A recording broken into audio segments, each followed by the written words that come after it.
Now, Ayu, I'm going to come to you because I know your babies will very soon, in some short years, they'll be in nursery school. In a new video trending online, a mother of two is begging Nigerians for help, claiming that her life is under threat after posting a video of a nursery school English language foundation book meant for one of her sons that she believed was inappropriate for a 5-year-old in nursery 2.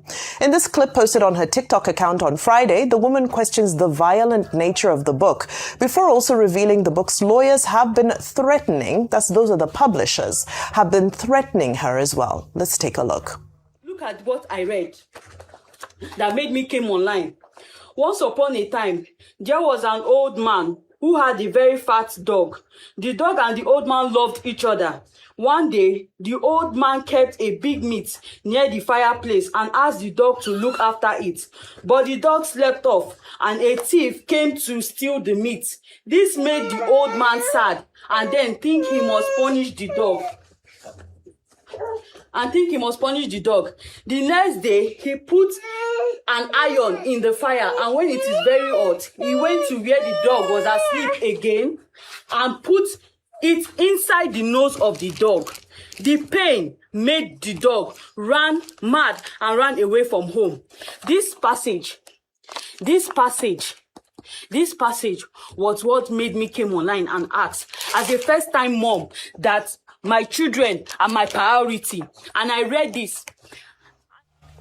I mean, just imagine how graphically violent that narration is. Well, this video has generated over 2 million views on her TikTok page alone. On Sunday, Senator Natasha Akpoti-Uduaghan defended her in a statement on her Facebook page, saying that any materials meant for children should be handled with sensitivity and condemned the normalization of violence. But they say this book is supposed to have simple sentence structures, short words, so it's supposed to teach, proficiency in reading and so forth at this age. But I mean, I can't even recount that vividly gruesome story that's portrayed in this book. As an adult, I would avoid, because there's a lot of violence in the world. I try to just look at peace and love when I'm looking at literature, fictional literature.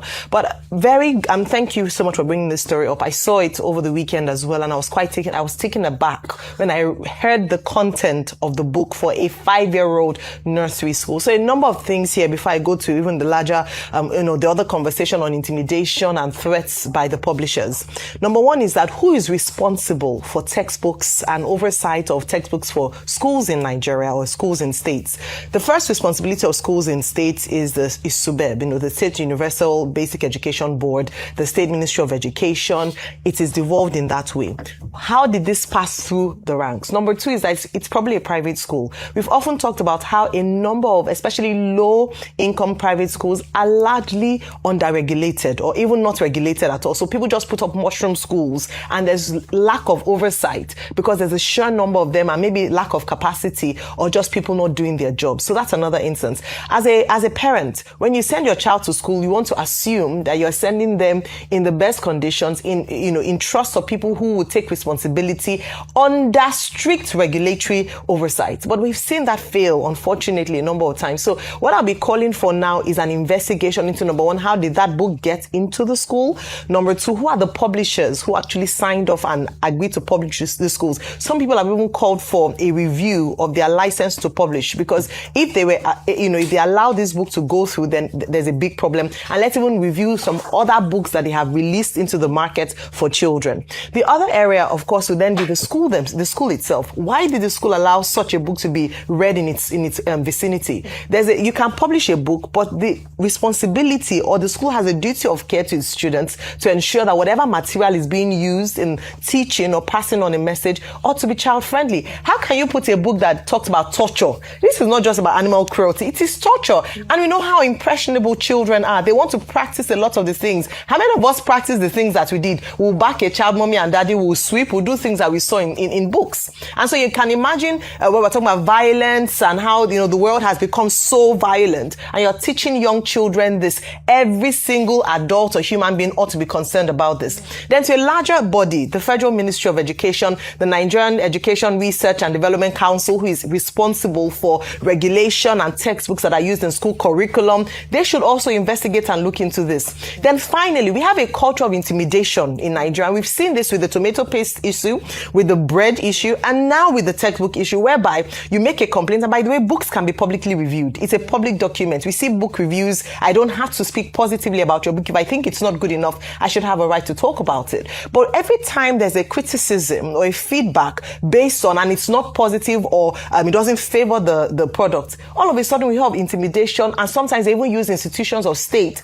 to carry out intimidation. We need to check that as well, because people should be free to, share and give feedback, especially when it comes to something as sensitive as education of young children. 5-year-old, for crying out loud. Every adult should take responsibility, and most importantly, the state should investigate how this material got into the school and why the school is using it. Exactly. And just to add that this mother, she started doing her investigations because her son tried to reenact what he had read in the book, and that's what led her to ask questions, to say, where did my son learn such behavior?